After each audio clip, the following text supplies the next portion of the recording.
Hello, everybody. Hello, and welcome back to another car conversation or episode of Make America Think Again with Shauna depending upon whether or not you can see my face and you can hear my voice.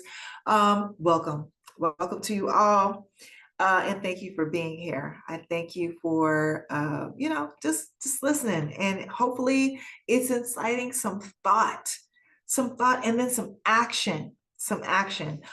Today, I want to share some more statistics with you. And I'm just going to leave you with a question after I give you these statistics.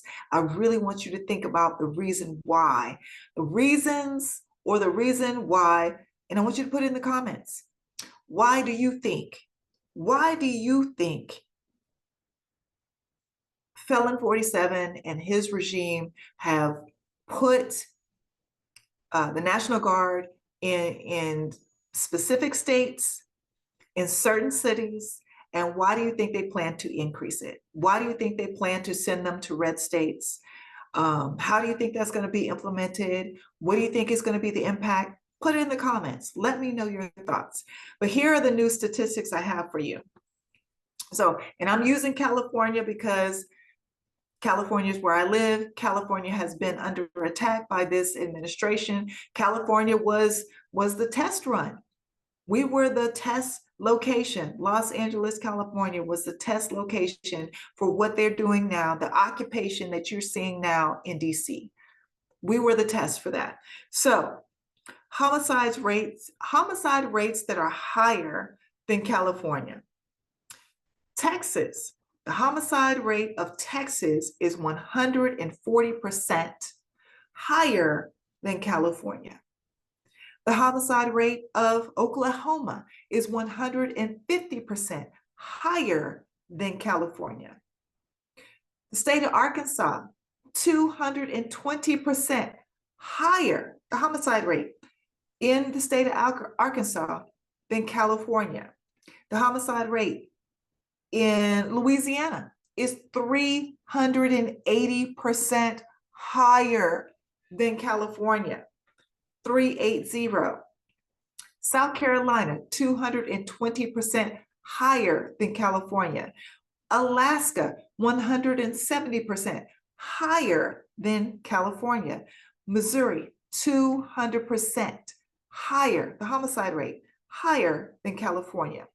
Tennessee, 222% higher than the state of Tennessee, the homicide rate than California. Alabama, 290%, and Mississippi rounds it off with 380% higher homicide rate than California. So here's the question. Why was California ground zero? Why was Los Angeles ground zero? Why is DC occupied right now? Why isn't, or why hasn't the National Guard been sent to all of these states, all of these red states that I just listed off for you? Why? Why do you think? Why do you think? And I'm going to refresh you on some facts that I gave you last week. The highest homicide rates right now, St. Louis, Missouri, and Memphis, Tennessee. Again, red states. 6 times the murder rate of San Francisco. What city and state holds that record? Shreveport, Louisiana. Shreveport, Louisiana. The highest reported homicide rate to date this year, Jackson, Mississippi. Jackson, Mississippi. Wow. Memphis, Tennessee, the highest crime rate, holds the highest crime rate. Houston, Texas is number 4. Most aggravated assaults have taken place in Memphis, Tennessee.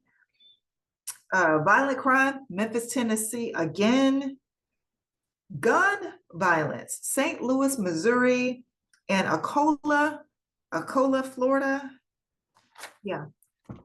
All of those red states, homicide rate, I just gave you all of those red states.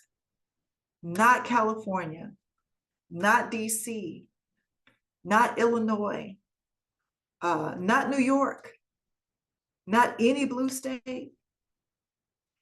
But Felon 47's regime has sent the National Guard along with other military. Remember, Los Angeles, they sent Marines here from San Diego. They sent about 500 Marines here on the streets. And now, folks, they are armed. They got permission last week to be armed. And now he says he's going to send them out to 19 other states, red states. But what's that? What's that all about? What's behind that? Will it be just specifically blue cities? Or is this to help intimidate and I don't know, emphasize the fact that folks in red states, you need to stay in line. You need to stay on message. Don't be talking about this Epstein crap. We need you to stay in line. Is this to fearmonger them? What is this about? What do you think it's about? Because none of these statistics, none of the statistics I just gave you align with any of the behavior that you are seeing in regards to occupying cities. None of it. So what do you think it's about?